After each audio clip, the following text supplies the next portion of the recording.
কেলটু বলতো, ভালোবাসার ওজন কত? জি স্যার, 80 কেজি। কিভাবে?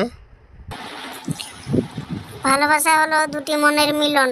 আর আমরা জানি 1 মন মানে 40 কেজি, আর 2 মন মানে 2 × 40, 80 কেজি। অতএব ভালোবাসা হলো 80 কেজি। বলতো কেলটু, সিনিয়র আর জুনিয়র কাকে বলা হয়? স্যার, যাদের বাড়ি সমুদ্রের সামনে তারা সিনিয়র, আর যাদের বাড়ি থেকে চিড়িয়াখানার সামনে তারা জুনিয়র। কেলটু, তুমি কতবার ফেল করেছো? স্যার, একবারও না। তাহলে 3 বছর ধরে ক্লাসে কেন তুমি? স্যার, পরীক্ষায় ফেল যাতে না করি সেজন্য কোনো পরীক্ষাই দিইনি।